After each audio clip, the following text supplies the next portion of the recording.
انت اول ما تجي الدنيا تسمع في امك وابوك يحكيوا بالتونسي، بعد تتعلم العربيه والفرنسي والانجلي، اما في الاخر تلقى روحك تحكي كان بالدارجه اللي ما تشابه لحتى واحده فيهم. اي معناها تو الدارجه نتاعنا لهجه ولا لغه، وقبل هذا الكل علاش نحكيو بالتونسي نحن من اصله؟ مالا خلينا نرجعوا بالزمن التالي باش نفهموا الحكايه. احنا فهموا لوجانو فابريل وهذه لوش تفهم. التونسي تاريخيا منتوج هجين وفلكسيبل، مثلا كما حكى لنا محمد حسين فانتر في تصريح اذاعي له انه ملي تاسست قرطاج كانوا الفينيقيين يحكيوا لهجتهم البونيه، وبعد اثرت لهجتهم زاده باللهجات المجاوره خاصه في التنغيم، والتغييرات المعيشيه زاده خلت عندهم كلمات جديده. لهنا نوليو نحكيو على تاثير اللغه العربيه في التونسي اللي هي تمثل الركيزه اللي تبنت عليها اللهجه هذه، وكيف كيف بالنسبه لايقاع البربري نتاع الكلام اللي بقى فينا وما تنحاش، وهذا اللي صنع الفرق بيننا وبين اللهجه المغاربيه اللي بقات متاثره اكثر بالامازيغيه. اما العربيه كيفاش جاتنا في الاصل؟ القرن السابع ميلادي جاءوا العرب من شبه الجزيره العربيه ونشروا الاسلام لغه المكتوب والمقدس اللي هو القران. اللهجه اليمنيه كانت حاضره بالكدا في برشا مدن ساحليه كما المهديه وقروان، اما في المناطق الداخليه كانوا يحكيوا اكثر باللاتينيه وبرشا لهجات بربريه.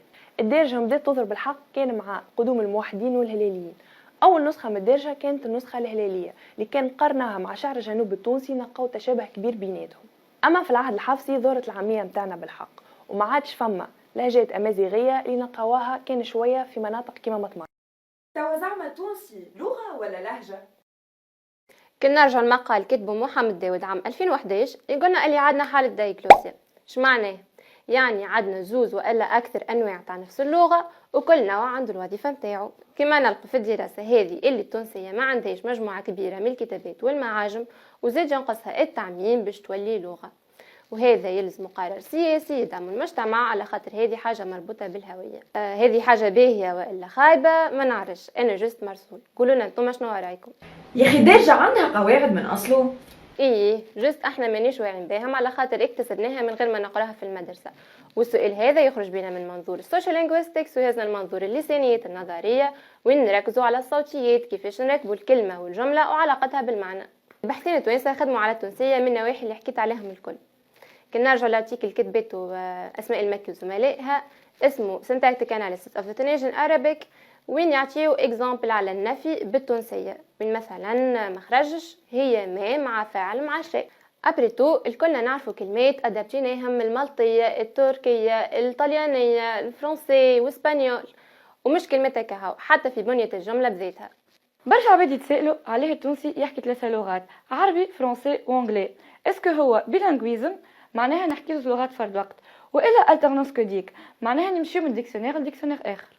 من شيرة فما شكون يصنف اللهجه التونسيه كبرانش من العربيه، اما ما ترتقيش الفصحى، هيك علاش سميها العاميه يحكيها عامه الشعب. من شيرة اخرى فما شكون اللي صنفها بنت برشا لغات، اما حتى احنا مالي المول ما نحكيوش بها ديما. في الغش ديما حاضره، اما باش نحكيو على الحب ولا فريستراسيون جينيرالمون نعبروا باي لغه اخرى. وهذا الكا نتاع لونجلي في الجينيراسيون تاعنا اللي هذا موضوع حكيت فيه نجلة السعيدي في الميموار نتاعها. برشا دي شرجور يقولوا اللي اللهجه التونسيه عباره على باتشورك متكونه من بربريه تركيه فرنسويه وطليانيه، سورتو كي نحكيو على دي سوجي تابو كيف ما المقدس الجنسي والسياسه. اللغه التونسيه كيف ما التونسي تتبادل وتتجدد. له امثال يقول صياغه اي نص ياثر على ظهور لغه جديده، دونك كل ما نزيد نحكيو ونكتبوا بالتونسي كل ما تزيد تعبر علينا وعلى عيشتنا. كي جيت نجم تعبر على روحك بلغه تونسيه شنو تنجم تكون؟ احنا لوجنا وفهمنا وانت فهمت البحث. نستنى رايكم في لي كومونتير وما تنساوش تعملوا طلع على لي ريفيرونس في الديسكريبسيون.